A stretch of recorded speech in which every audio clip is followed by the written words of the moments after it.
dendam kuntilanak hitam.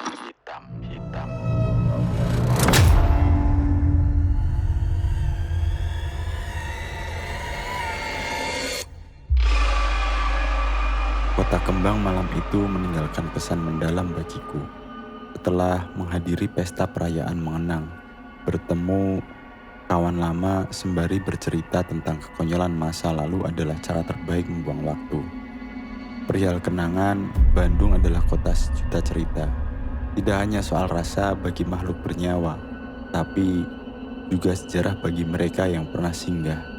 Bila dikulik lebih dalam, Bandung memiliki ragam misteri terselubung yang menyimpan luka di balik peristiwa miris dan tragis. Hari itu aku berupaya memberikan batas untuk tidak berinteraksi dan mengabaikan mereka. Hingga sebuah panggilan telepon dari Kang Arya, salah satu seniorku sewaktu mengenyam pendidikan kilat di sebuah padepokan terdengar begitu mendesak. Pero, lagi di Bandung. Bisa merapat ke Garut nggak? Aku lagi butuh bantuan nih. Tolong ya. Semoga bisa disempetin deh. Suara Kang Arya disambung telepon terdengar tergesa, seperti sedang berada di situasi terhimpit. Ada apa, Kang? Spontan aku bertanya. Panjang ceritanya, nanti kamu lihat sendiri di sini. Tolong ya, aku sendirian.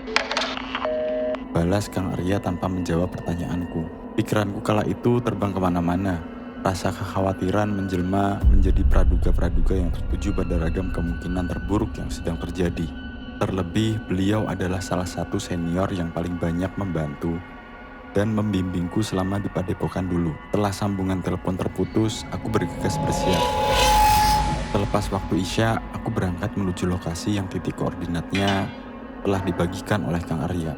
Perjalanan mengikuti arah GPS membawaku memasuki sebuah desa yang masih beralaskan tanah basah sehabis diguyur hujan. Sepanjang mata memandang, yang nampak hanyalah pepohonan rimbun dengan akar-akar besar serta semak belukar menjalar.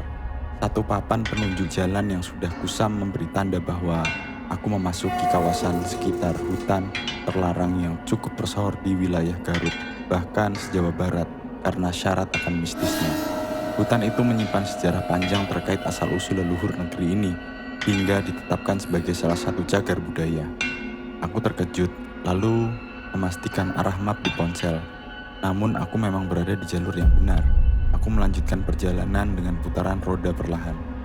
Mulai nampak bangunan-bangunan rumah semi permanen milik warga. Nyaris setiap rumah di desa ini memiliki halaman luas yang membuat antar bangunan berjarak. Kebun-kebun tumbuh subur di sekitarnya. Hal itu wajar karena desa ini berbatasan langsung dengan alam lepas. Namun satu hal yang menjadi tak biasa ialah bau aroma khas kemenyan begitu santer menusuk indera penciuman. Aku tiba ketika tampu langit sudah gelap. Meski tak melihat secara langsung, wewangian yang tertangkap hidungku menjadi penegas bahwa warga sekitar masih mempertahankan kebiasaan nyaji, mungkin untuk menghormati para leluhur gaib yang menetap. Anda sudah sampai di tujuan. Aku sampai di sebuah rumah bercat biru berpagar kayu setinggi dengkul yang mana untuk membukanya masih harus diangkat. Ada mobil Kang Arya yang aku kenali sudah terparkir di sana. Masuk, Fer. Kang Arya menjemput keluar. Pengap dan lembab. Itulah kesan pertama yang aku dapati ketika memasuki rumah itu. Tidak rapi, namun tidak juga terlalu berantakan. Kang Arya menggiringku ke salah satu kamar di bagian belakang rumah. Aku mencium bau amis yang amat sangat menyengat hidung. Juga energi negatif yang paparannya mampu membuat bulu kuduk meremang. Sampai di sini masih tak ada penjelasan apapun dari Kang Arya. Namun yang pasti saat ini kami sedang bersinggungan dengan makhluk berenergi negatif yang memiliki kemampuan manipulatif dan aura dendam yang amat kuat. Menurut pengalamanku, makhluk sejenis ini mampu menghasut pikiran manusia untuk melakukan hal-hal berbahaya. Contohnya bunuh diri. Seorang anak perempuan, sebut saja Arini, mengenakan baju merah lusuh terpasung di atas kasurnya, sendiri dengan kedua kaki terikat tali. Tatapannya kosong mengawang ke atas. Sesekali ujung bibirnya menyeringai tajam. Di tepi ranjangnya berdiri seorang ibu parubaya dengan mata sembab tak henti-henti menangis. Tolong anak saya, sudah hampir 1 minggu dia terus mengamuk. Gak mau makan kalau tidak dipaksa. Ada yang nyurup. Ibu Tika terisak seolah tak sanggup menceritakan kondisi Arini. Ibu Tika menggenggam tangan Kang Arya dengan badan setengah membungkuk seraya memohon untuk dibantu. Aku berdiri di ujung pintu, kamar itu cukup kecil. Akan terasa sesak bila aku ikut masuk ke dalam. Sejak pertama melihat Arini aku merasa miris. Tubuhnya sudah menjadi rumah atau media bagi makhluk gaib. Dalam kurun waktu yang tidak sebentar, nampak jelas jejak energi gaib tertinggal di tubuhnya. Sudah pasti Arini merasa tersiksa. Bila bisa bersuara, raganya sudah pasti akan menjerit sakit. Begitulah dampak tubuh manusia bila dirasuki makhluk astral. Tubuhnya bisa rusak, dan yang paling parah dapat menyerang organ-organ vital yang berakibat buruk bagi kesehatan dan psikisnya. Sudah hampir 14 tahun anak saya ketempelan. Sudah berobat sana-sini tapi tidak sembuh-sembuh. Ucap Bu Tika memperkuat dugaanku. Tatapan Arini kosong mengawang ke atas. Dia sama sekali tidak menoleh ke arah Kang Arya ataupun ke arahku yang baru saja tiba. Wajahnya pucat pasi, bibirnya biru. Tubuhnya kurus dan ada lingkaran hitam di kedua mata Arini. Lalu kami lanjut berbincang di ruang tengah. Aku akan rangkum cerita dari Bu Tika sebagai berikut. Arini mulai menunjukkan tanda-tanda keanehan sejak dia duduk di bangku SD. Arini kerap mengalami kerasukan, bahkan kadang tak segan melukai teman sekelasnya dengan benda-benda tumpul, seperti penggaris penghapus papan. Ya, kasus yang paling diingat ialah ketika Arini menusuk tangan teman sebangkunya dengan pulpen karena dibuli. Perilaku aneh Arini membuatnya mendapatkan perlakuan dibuli sudah sejak di bangku SD dan terus berlanjut. Ketika di bangku SMP, Arini memasuki masa pubertas. Arini mulai gemar bersolek. Menurut pengakuan guru-guru di sekolah, Arini kerap menggoda para murid laki-laki. Tempat tertangkap basah, Arini nyaris melakukan tindakan melampaui batas asusila dengan salah satu murid pria yang mengaku dipaksa oleh Arini. Di bangku SMP ini, Arini masih sering kerasukan, bahkan dia kerap tertawa melengking dan tiba-tiba menangis di tengah jam pembelajaran. Selanjutnya memasuki bangku SMA, keanehan pada diri Arini semakin menjadi-jadi. Arini mulai jarang mandi dan cenderung jorok. Dia masih sering menggoda pria, bahkan terkadang teman-teman sekolah Arini mengaku kerap melihat wajah Arini berubah menua seperti nenek-nenek ketika sedang kerasukan. Arini juga tidak segan-segan melawan guru secara fisik yang memarahinya. Namun kepada ibunya Arini bersikeras merasa tidak pernah melakukan hal-hal tersebut. Dia hanya merasa sering tidur di kelas karena rasa kantuk yang tak tertahankan. Dalam hal ini dapat disimpulkan bahwa Arini melakukan tindakan-tindakan tersebut tanpa kendali sadarnya. Keanehan-keanehan yang terjadi pada Arini membuatnya harus tinggal kelas, hingga akhirnya memutuskan untuk putus sekolah karena pihak sekolah memanggil Ibu Tika dan menyuruhnya untuk menarik Arini dari sekolah atau mengundurkan diri. Mereka beralasan Arini harus berobat dulu karena sudah tidak bisa mengikuti kegiatan pembelajaran dan tidak mampu bersosialisasi. Ya, Arini secara halus dikeluarkan dari sekolah.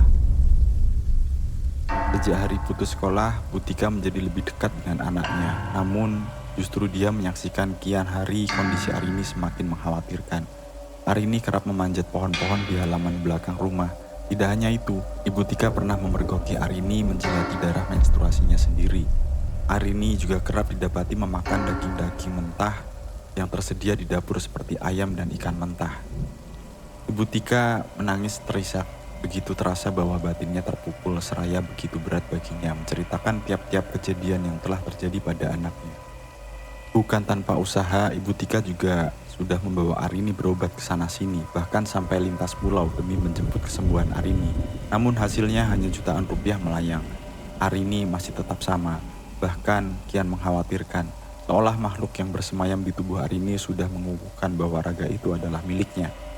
Namun yang membuat Ibu Tika tak henti berikhtiar ialah ketika kerap kali Arini menangis meminta pertolongan pada ibunya.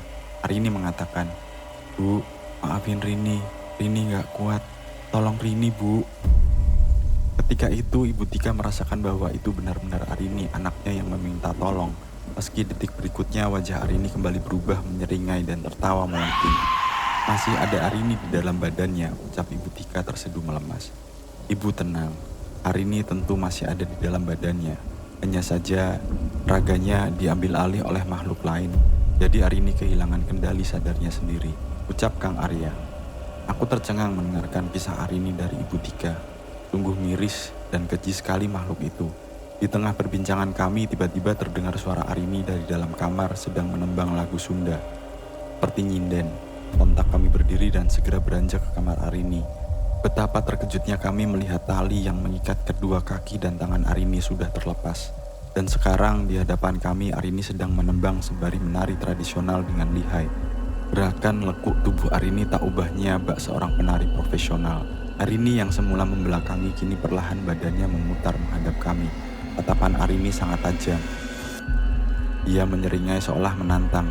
Dari dalam dirinya aku melihat sosok wanita berwajah tua, bermulut sobek, dan bermata bolong.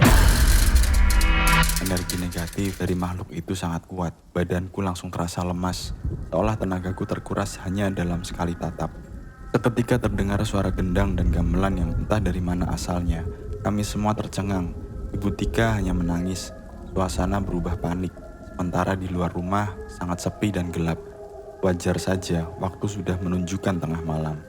Tempo suara gamelan itu semakin cepat, begitupun dengan gerakan tarian Arini, mengikuti tempo ketukan cepat. Kepalanya bergerak ke kiri dan ke kanan, seolah tak memiliki sendi. Semakin cepat tempo, Arini semakin tak terkendali. Pak Asep, adik dari Ibu Tika terbangun. Dia turut menghampiri ke kamar. Dua mata Arini melotot. Mulutnya menyeringai lebar, benda-benda di sekitar Arini berjatuhan. Dia melompat-lompat hingga berupaya menaiki lemari setinggi dada, namun lemari itu terjatuh karena tak kuat menahan beban. Arini kemudian didekap Kang Arya, lalu aku, Pak Asep, dan Ibu Tika membantu Kang Arya mengangkat Arini ke kasurnya. Tenaga Arini sangat kuat, kami berempat pun kewalahan menanganinya. Arini pun melawan. Setelah bersusah payah, akhirnya Arini berhasil dibaringkan di kasur. Aku dan Pak Asep menahan kakinya, sedangkan Ibu Tika dan Kang Arya menahan masing-masing tangannya. Kedua kaki dan tangan Arini telah terkunci, tetapi matanya tetap melotot dan mulutnya menyeringai lebar. Kepalanya bergerak ke kiri dan ke kanan dengan cepat. Kang Arya berupaya menahan gerakan kepala Arini dengan satu tangannya, karena khawatir sendi-sendi lehernya cedera. "Tolong jangan ganggu anak saya, kasihani dia." Butika menangis terisak. Tubuh Butika melemas, dia mulai kehilangan keseimbangan kaki-kakinya. "Aku Arini," ucap Arini lembut.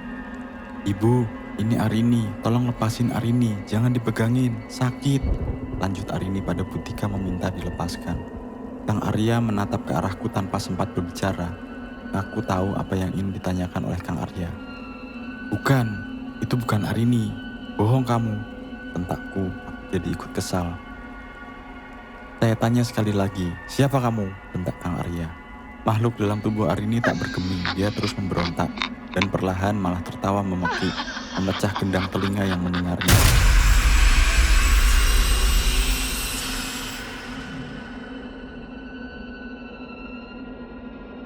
Kang Arya yang mulai kehabisan kesabaran, dia mengambil satu botol air mineral kemudian merapalkan ayat-ayat doa dan mantra kepercayaannya. Lalu satu ibu jarinya menekan titik tengah dari kening Arini, bersama itu Arini berteriak, "Siapa kamu?" Kang Arya mengulang pertanyaannya dengan emosional dan terus menekan kening Arini. Kang Arya menyiprati air doa yang telah dia bacakan ke wajah Arini. Makhluk itu mengerang, namun tak henti memberontak. Air itu kemudian diguyur ke kepala Arini, kemudian Kang Arya menekan keras ibu jari, serta kening tepat di titik mata ketiga Arini dengan keras. Makhluk yang bersemayam di tubuh Arini mengerang kesakitan, mengeluarkan suara aslinya yang terdengar serak, parau, dan berat. Badan Arini mengejang ke atas. Aku dan Pak Asep berupaya menahan kedua kaki Arini agar tidak ikut terangkat. Bersama dengan itu, makhluk itu berteriak mengerang.